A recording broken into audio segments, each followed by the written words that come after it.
Welcome. My name is Mark Anthony Dubose Jr. I was born July 4th, 1986. I want to say thank you for tuning in to try to figure out some more about your dogs. But something I want to talk about today, and I don't know how to say this in a prettier way, but I'm just gonna say just listen to what I'm saying. And if I get in your feelings because you're the situation, just listen, listen, get out of your thoughts and listen. If you get in your thoughts, just stop it, stop the video, and just listen. But it's something I want to talk about right now, and it comes down to this shelter situation going on.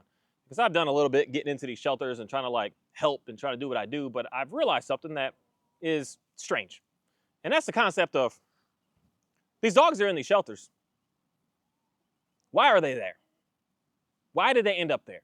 What's going on with them? Because in most cases, because this is something that pretty much anyone across the board is going to say when they go there and start playing and interacting with dogs is, I think some really nice dogs. These dogs are all like really nice dogs. What's going on? How did this dog end up here? Because this is a really nice dog.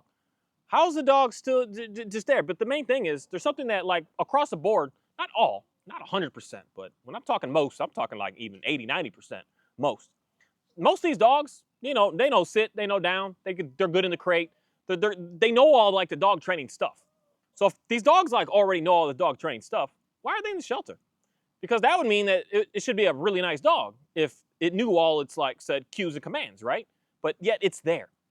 And not all, but there's going to be that 2 or 3% that has to rehome the dog. You got special circumstances.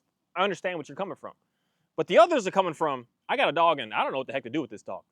And because the main thing is, I'm going to say is, most of these dogs have some sort of training on them to do what it is that they do. Especially if I can. This is something that I'm able to do. It's like reverse diagnose things. It's something I've been fascinated in my life with, like taking. I got in trouble with one thing in my life, taking a VCR apart, and I couldn't put it back together. After that, I've always put everything back together right. I like to reverse engineer things. So I always like to do stuff to see like, what was someone doing to this dog? What method did you use to teach it to sit? What method did you use? I used the leash, I used a treat. I'm just like playing with the dogs and doing stuff to see like, what do they know? And then I figure out like what method and what style was used. And I'm just like, somebody paid money to get this dog to do what it's doing right now. This isn't like a YouTube video type situation.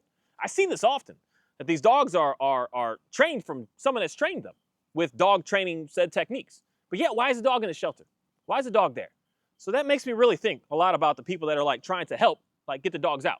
It's the part that if you're getting your thoughts right now, just pause or just go away for a little bit, and you'll probably end up coming back. But I see why people are like trying to get help for these dogs.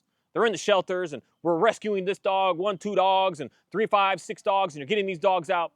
As opposed to, has anybody thought, for me from the outside looking in, has anybody thought like maybe the methods that you're doing is actually putting those dogs in the shelter to begin with? So if we stopped doing what we were doing to put the dogs in, we wouldn't have to take the dogs out. Because this is something that happens when you take these dogs out.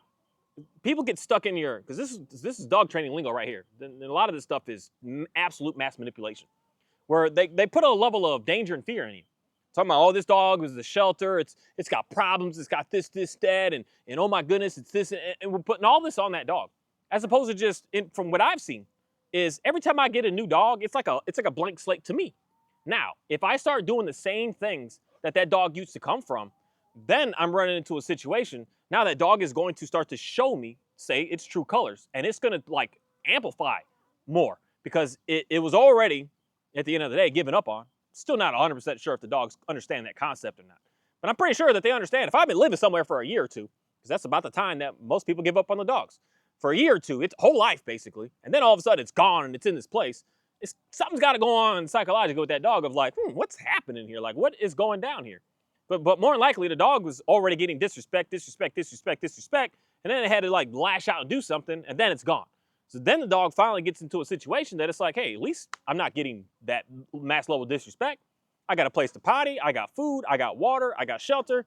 No one's poking me and pushing me and yelling at me and correcting me and punishing me and rewarding me and doing anything to me. So the dog is probably like finally just settled and satisfied for a half a second of its life.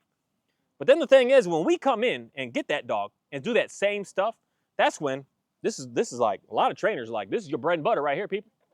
Because you get these people on a lifetime long session of control and management and saying that you could never trust this dog. You would never be able to rely on this dog.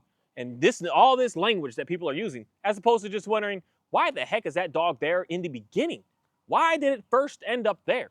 And if we do something different, maybe that dog wouldn't end up there again. So as much as I see like how people are trying to help, like I took 5, 6, 2, 1, 25 dogs from the shelter, maybe you might be a part of a ring that's going on that's like putting majority of the dogs in the shelter in the begin with. Because it's fascinating that these dogs already like know all the said commands. They already know these things, and they're really, many that I've worked with, they're good at it, man. They know it. And some of them that I've seen, they're good to the point that that's why when you use the leash with the pressure and the dog just does the down, it just does it. And the dog is just laying there, it's like it's looking good. I'm like, wow, someone's put a lot of time and money into this dog. But why is it in the shelter right now? That's something that is very confusing to me. And it's something that I want more people to think about because, again, something that in dog training world today, we don't ask that one word, which is a whole question in itself. Why? Why? Why is this going on? Why is the dog this? Why is the dog doing that? Why is the dog here in the beginning? What is going on? What is happening here? And we need to start asking this because if you're not asking that and you're not trying to figure it out, you're going to end up in the same scenario. So a lot of people with your shelter dogs, you're struggling right now because you took the dog from a situation that was already doing the said control and all that stuff, and then the dog finally got to you. And a lot of times, depending on how you are with the dogs, because I've taken 2 now that are like I was sketched out. So I didn't do much with them. You know, at the school I did stuff with them, but when I brought them back to the house, I was nervous as all can be. So I gave him some space. I gave him some like, you just hang out, dude. You just chill. I'm not gonna poke your buttons. Some of us do that with the dog at first. And you know what starts to happen? You just tell. I hear this many times. This is a really nice dog. This is a really cool dog. And then you know what starts happening? You start to like do stuff now. Sit, down. Walk with me. Stay with me. Better be with me. Don't sniff. Don't look. Don't nothing. And then you're like, my dog is starting to like give me a lot of pushback. So when the dog is already like left one scenario where it was like already feeling in the situation of getting disrespected, now that dog is going to come to you and like magnify that by 10. Because it's like, dude, I don't want this. Why are you doing this to me like this? I'll listen to you. You don't need to do this foolishness to get me to listen to you, is what the dog is saying. So when we do the same stuff, expect that now this is where you're gonna need more and more and more. Y'all can come. Johnny, come here. You putting pressure on my cows. I want them to come and eat their food. Chicken, well, they gotta eat it all. Johnny, come here. You lay over on this side for me. And that's where the more and more control, and that you'll never be able to trust a dog. You can't this, you can't this. The dog can't be in public. It can't this. But yet someone else can take that dog that's doing like, I'm gonna say like zero. I don't know how else to say it, but just as funny as that word, I'm going to say it right there. Zero work, zero effort, zero care. And yet that dog is like nice and good to go and is better. That's something that is just super confusing to me. So it's like as much as we're trying to help dogs get out of the shelter, it's like a full circle of someone's got like full control of the whole situation going on here. You're giving out advice to be able to get the dogs to be able to get into a troubled position with the humans. And then the dogs end up in the shelter. And then you're like, oh, I got a program now to be able to help you get your shelter dog to be able to get into a better place now. And again, this is just me looking from the outside, looking in what's going on. Because this is the dangers of, you know, I could say something like even what it is that I do with my videos. Because a lot of people say, oh, man, more people should this, you should get more views. No, I shouldn't get more of nothing until a person is ready and a person is understanding what it is that they're doing. Because a lot of times I think people get more hung up on like a negative comment. I don't know what it is, but for me, I kind of don't see the negative. I can like sense it where you're trying to like be I don't want to use that word, but trying to be smart with me. But I'm just like, I don't know why, but I don't care. But you know what? The one thing that can really mess a human being up is the positive. Because this is where it gets down to the dog stuff. This is where it's got fascinating with me. The more I'm really learning about this positive rewards and this negatives and the punishments that, I mean, it could be a positive punishment, negative punishment. This gets fascinating to me. Because the more positive that someone, oh man, you're on it. You good. Yeah, that's the best. This, that can feed someone to stay in a bubble. And it can restrict somebody to say like, you're good, keep doing what you're doing, and don't worry about anything else out there because what you're doing that's it. And I don't want to be constricted to a bubble. I want to be able to just freely just speak and say. Because if I would have had too much attraction, too many people watching me, today still even, I'm going to still slap that on there. it may mess me up on just me focusing in on that is it then, as opposed to like being on the outside and like really testing some stuff out and analyzing like what's actually going on here, what's happening. Because when someone's just like, you're on, you're good, you're the best, you're the best, you're the best, you get smaller and smaller and smaller and smaller and smaller. Not saying that you're a smaller human being, but just your area of like any sort of outside critique, just you can't accept it. I don't know what word to use right there, other than it just is gonna make someone explode. That's why for me, I always want to stay out. As much as I like when someone says, "Oh, that's good," but it's at the end of the day, I'm a Bible believer, people, and it's not me. I give all the credit to Jesus, but it's something that can really destroy a human, and this is where I can see how this stuff destroys the dogs. When you're just positive, good, everything good, everything good. It's just as bad, if not worse, than saying no, no, no, no, no, no, no, no. Everything no, everything no, everything no, everything no. This is like, I don't know why this is what we are as human beings today, but it's like there's two sides here. No one's just like, not no one, of course, but most of it, that's just what we're doing. We're coming in on the, we just do all the treats, or we're coming in on we're just doing all the no. And the main thing is, you don't really need a balance of either of that to be able to get what you're looking for. And that's the lie that I'm going to say is being sold to you. And that's why we're struggling more and more and more. And that's why more and more dogs are in the shelter. Why are the dogs in the shelter if this dog training stuff is working? If everything is grade A about it? Why are there more dogs today that are getting flooded? Call any of your local rescues, your local shelters, your local, any of these things, your animal control. These places are getting bombarded. Like they can't possibly keep up. So many dogs today are, this is the thing. You run into behavior issues and you give it to the shelter, they'll rehome it. But most of those dogs, they get put down, man. They're not getting moved around. They're getting moved from a non-kill shelter to a kill shelter to get put down. That's what's going on because they can't keep up with it. So if everything was going good, everything was working, these dogs that I'm just doing interviews with, that's why I can't go there anymore. I'm getting tired of seeing the same thing over and over. I could do my little evals with these dogs. I just come in with the leash and I just do stuff. And I'm just like, I know the dog knows all the cues, all the commands. It knows it all. It's like a professional at it. But then what happens is the dog is, I'm going to say is it's not helping the dogs be a better dog. Because once we start having said behavior issues, the last thing we need to go to is to put the dog into a sense of control. The first thing we need to do is back up, slow down, and say, what am I doing to this dog to make it want to just be mean to me? Because I'm just say this, people. Dogs are not evil. We as humans, we some wicked people. We do some crooked criminal stuff, man. Like literally from instant birth, we do weird things. I mean, some of y'all seen little babies smacking people and stuff. Like we do weird stuff. But these animals, I don't know about other animals. There's some animals out there that are ruthless. There's some, but dogs are not. Horses are not. Cows are not. Goats are not. Chickens are not. These things they're the only word I can use is loving, compassionate, caring, forgiving. They are the opposite in the reality of what we as humans in our core represent until we get like, the only way I can say it is like grow up and understand how to be kind to other people as opposed to just taking advantage. So your dog isn't evil, but if your dog is doing what appears to you as like evil type stuff, what's going on here? What's going on here? And this is where the dog has to give pushback. This is where in reality, the evil comes from. The highs and the lows, the ups and the downs, the just always looping.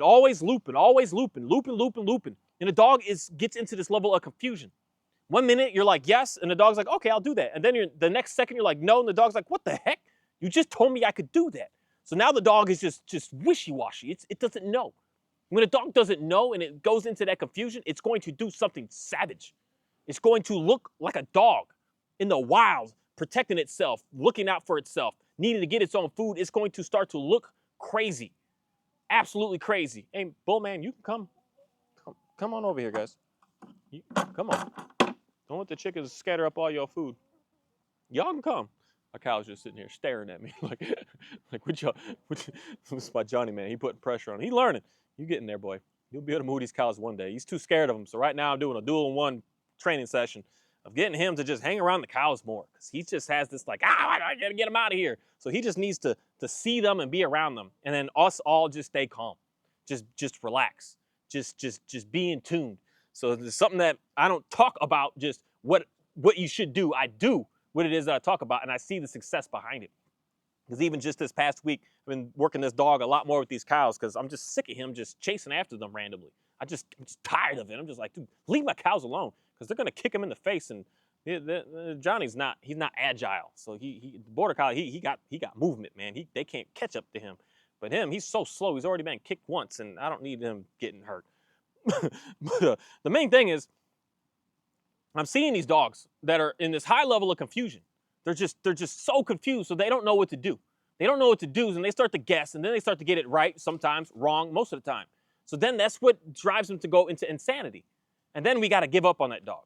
Just me being me. And, if I'm at the end of the day, I'm a dog trainer. I got to work the dogs out. I got to figure it out. I can't just give up on it. But what I've done, especially with this dog, most people, he would have been in the shelter. And at the end of the day, I couldn't blame you based on how I was feeling with what was going on with this dog. It was crazy. It was maddening. And then for me I'd have to give up on him, put him in there. And then someone else gets this dog, day one. Put him on leash, take him for walks, hang out with him. You're going to see an amazing dog. He's going to say, wow, this person is listening to me. This person's paying attention to me. This person is not pushing my buttons. This person is clear. I'm just walking with them and we're just going out and doing stuff. Then a dog is going to be really, really nice. But the second that you try to come in with that regiment of what I'm trying to tell you to do at this moment, where you got to do it, not give that dog its purpose, its desires, its needs met, you're going to start to butt heads. And when you start to butt heads, then we start to more control. And then it just keeps getting worse and worse. So, day one, first time the dog gets given up on, say, it's going to be a way. But the second time, it's going to be a way. Third time, it's going to just, in reality, kind of just want to get worse and worse and worse. It's going to have a shorter fuse. Where at first, it's going to be more just hang out. And one thing I want to say right now, based on a lot of reading and research that I've done, when you first get a dog out of the shelter, please leave the dog alone. Put the dog on, get you a nice little flat collar, I just prefer the flat collar up front, put it on the dog and just take it out and just move it around your yard and hang out and leave it alone. In the house, if it comes to you, pet it. If it doesn't, leave it alone. In reality, ignore the dog so the dog can finally feel safe. We as humans understand, you're oh, you're safe now, you're in my home, baby. As opposed to not even realizing maybe you removing that dog and put it in your home, you are now containing it into another level of fear that it needs to be in. And this is the part where I see the reactivity in these dogs really start to happen because they're scared. They're scared. I rarely see a dog that is just at the end of the leash barking, just going crazy. That is a confident, secure dog. I see it when they're scared. And a lot of these dogs today are so scared. They're scared to do anything. Why? Because of the up downs. 1 minute they're good, the next minute they're not. The next second they're good, the next second they're not. The next second they're doing something good, and then they accidentally get corrected for something. That's why I say to hang out with it so that you can't confuse the dog. Allow the dog to just be able to see you and be around you. Get the dog its food in a specific place so the dog can just, oh, that's my food, thank you. And so it can eat. Put the water in a specific, ooh, my water, that's where it is. If you need a crate, you have to put it there. Allow the dog to be able to see it, sniff it, interact with it, just do what it needs to do and just hang out and just relax. So the dog could just finally, for once, just be able to feel in a safe place. Because a lot of what we do, we teach the dogs not to be safe instantly. By I don't know what it is. I just see this so much, man. Anybody can just test me on what I'm about to say.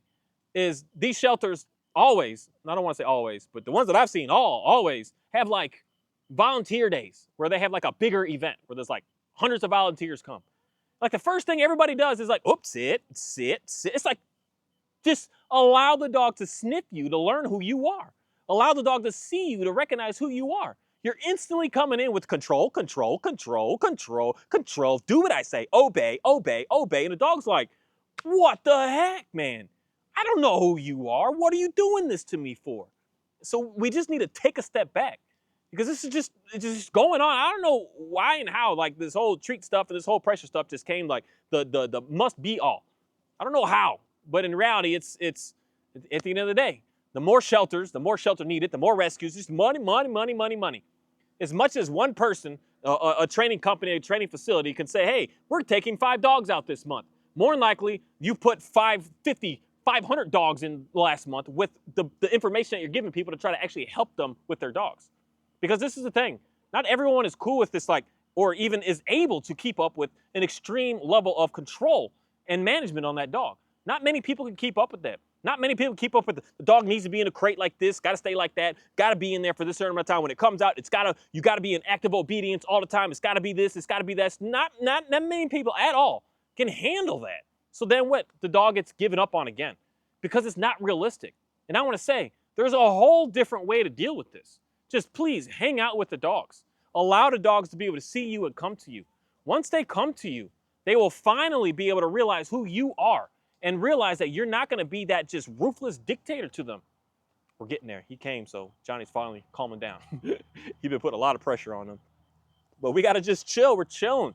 We're going to hang out here. We're going to relax, man. We're going to relax. We're going to get everything to be good and everything to be calm.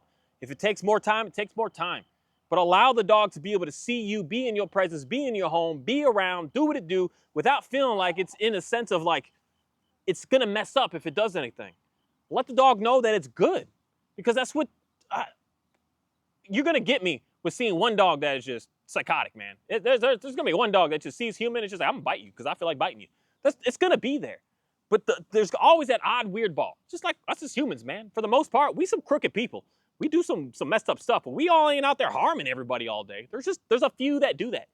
But I'm not going to put the few that do that rules on everything else because the few that do that. I'm gonna put the rules where the rules need to be. If I got a dog that is just actively every time I open the crate up trying to bite my face off, and say we're gonna do something different in this moment. But that's not the case with majority of like 99.9% of these dogs. They're just so caring. They're so compassionate. They're just so laid back. And they're just looking for someone to just lead them in the right direction, as opposed to leading them to just doom and failure. It's the up-down motions, man, that we're doing with these dogs. Positive and negative. Positive, negative. Reward, punishment. And we're mixing the two. And worst case scenario, I'm going to say this just from my experience because they're the ones that biting people the most. The worst case scenario, we're only adding just the positive. We just reward. We reward everything. That's why someone would say to me, it's like, I'm going to say that I'm a positive style of a trainer. I don't like using the tools to like say no and do all that, but I'm not a positive trainer.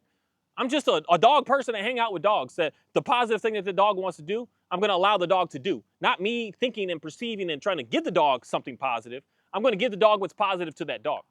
And right now, what's positive to this dog is he's going to, I'm going to say use the word delayed gratification right now. That I'm not allowing him to chase these cows right this moment. He's going to have to say what he wants to do is he wants to get these, he don't really push them out. He likes to put them in a corner. He's pretty good at, so I use my dogs sometimes. I use him sometimes. When Oreo's working on him, I can use him. But if it's just him, no go. He'll get hurt. But I have Oreo get him to get to the corral, to the area, and then I'll use him to keep them stuck in a corner until I got to do what I got to do. And but that's what he wants to do right now. That's his positive that he wants right now. He's like, I want to do it. I want to do it. You're trying to tell me not to do it. I want to do it. I want to do it. And I'm telling him the delayed gratification right now. I need you to be able to be calm before you can do that. Because if you get in there too hot and wild, that's when he messes up. If he takes off at it right now, you'll see what he does. I'm not even gonna tell him not to, just so you can see what he does. Hopefully you'll be able to see what he does. But he goes in hot, man. He goes in just, he puts his whole body on, and he's just on the cows, man. He's not even doing nothing. He's too much. Where all he needs to do is slow down. If he slows down, he's gonna be able to see what's going on here. And that's what I want, like a life lesson that all of us as humans need to understand. Slow down. Slow down. Your dog, you just got it. It's 8 weeks old. It's 12 weeks old. It's who knows how old, just from the shelter. Slow down. The dog doesn't need to be a super soldier overnight.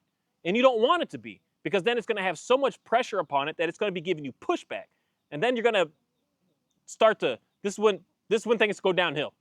Because you get the dog, you say, oh, it's a cute dog, it's a fun dog. And it is a nice dog, because it's like, finally, new chance, a new person. You guys look fun, you guys look good. And then he goes home, and then you start to do stuff with the dog, and the dog starts to give you disobedience back.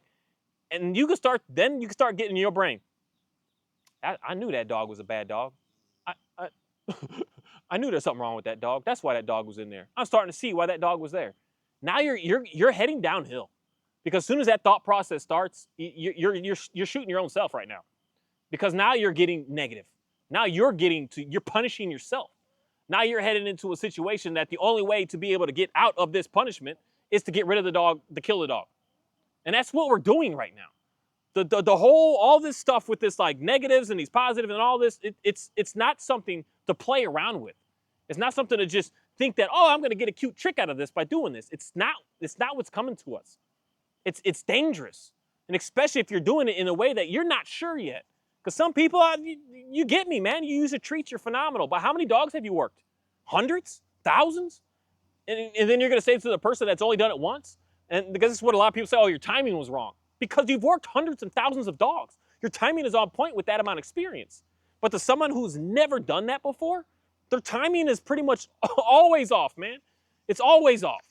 This is a phenomenal task that we did in the school of, thankfully we didn't have an e-collar on, but just using the clicker to tell us what to do and where to go.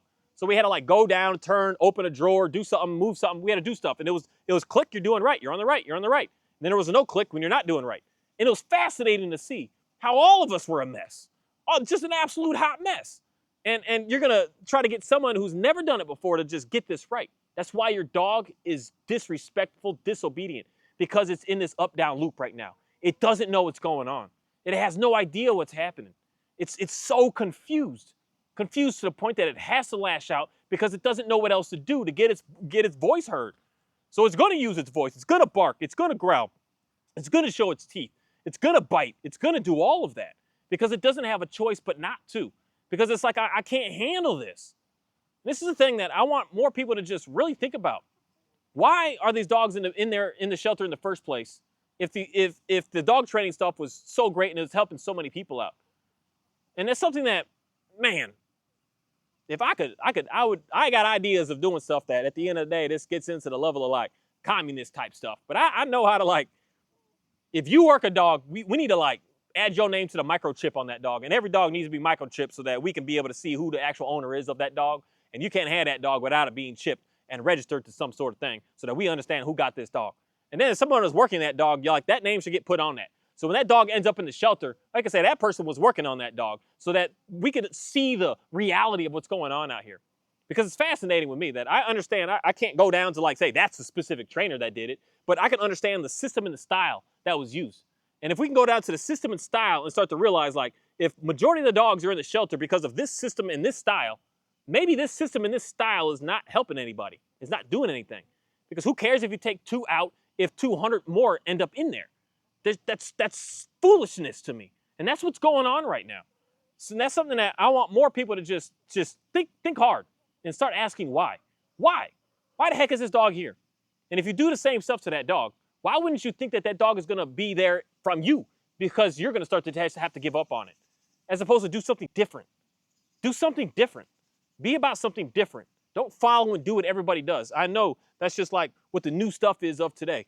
Of we all just, who these counts all at? We all just do the same stuff. We all got to do the same trends, the same everything. But I'm saying like, let's break out of that and do something different. Get out of that small bubble and break out and say like, wow, woo, there's a world out here. Like there's so much going on out here. It's not just this little thing. And that's why for me still, as much as I appreciate when, yeah, that's good, that's nice, I hear what you're saying. But a lot of what I say is not too much on dog training. If anyone's still trying to understand that or not. I talk about some dogs, but there's more stuff going on that I want you to listen to than just a dog. Because once you learn some other things, such as ask why, you're going to start to realize like other parts of your life are going to start to get better, not just with the dog. But it's something that is just, for me to just want more people to think about. If we're asking more questions, we're going to start to get more answers. And from those answers, now we're going to make a choice. What is it that we want to do now? As opposed to just jumping in. This is what everyone says to do. This is how to do it, right? Without even knowing what's going on behind closed doors. Something that, I don't care what the dogs, this is the thing for me. There's still just one trainer that I'm like, dude, in public, your dogs are like, I don't know how to say it. Magical, pristine, beautiful. But what are they like behind closed doors? I kind of really want to know now. Because I've actually, now that I think about it, I've never seen that. I've only seen them in public. I've never seen them behind closed doors. What are they like at home? What does your inside look like? Because outside it can look a way, but the inside, what's going on? That's a life lesson right there. Who cares what you look like? It's inside what you are able to present out, who you are to your true core. When something rocks your feathers a little bit and gets under your skin, who are you then? But when everything is good, then yeah, of course you're gonna look good. But when something challenging comes to you, who are you then? And that's something that we're not like paying more attention to. We're just looking at the show and seeing, oh, that looks good. As opposed to what's going on behind closed doors. That's why my life is in my life. This is what I do every day. I'm outside. I'm inside sometimes. Inside is boring to make videos because he sleep like 99% of the time. Ophi hanging out, sleep on the couch. We just chill, or she sleep on the bed nowadays. She prefers that over the couch, which I can't blame her. It's got more space to sprawl out and do what she do. It's boring. But outside, I want to show you what my outside looks like, as well as what the inside is, because this is my world here with everything going on. And again, I can take these dogs any location, any place, and it's still the same. That's something that I just don't see with most people. They're always just putting on what it could look like, but not what it actually does look like. That's something that is just, I don't know, it's amazing to me. Thank you. It's interesting that my baby is the boldest one to come up and eat the food. And my Johnny, you're doing good, man. You relax. You go walk over there by him and leave him alone. I'll even let you get a snack if you go over there. Just leave him alone. You can eat one of them with him. Let's see what he does. We got to be calm out here. You'll see if he runs at him or not. He goes a little crazy after these guys. I need him to calm down. He needs to be calm. If he's calm, he can make a good decision. He's going to be able to move them in a healthy manner, as opposed to the way that he does now. He's like a plow, man. He just runs right into him. He's so aggressive, like, and he looks confused. He doesn't know what he's doing. And I want him to be able to just relax. And when he relaxes, now he's going to make a good decision. But when he's all frantic, what is he going to do? And again, what I do is like the opposite of dog training. I do everything calm. I don't get them excited. Even the border collie moving the animals, calm first, and then move, calm, move. Everything is that way. If he's excited, move, you're headed for a disaster, an absolute disaster. And that's just what's constantly going on with all the dog training stuff. Excited, as opposed to let's get calm. The only way to get calm is to be calm and to show calm. Not to think that you're going to get them excited and excitable enough and even run them enough to get them to be calm. You need to just be that. Be the example and watch how your life is going to transform.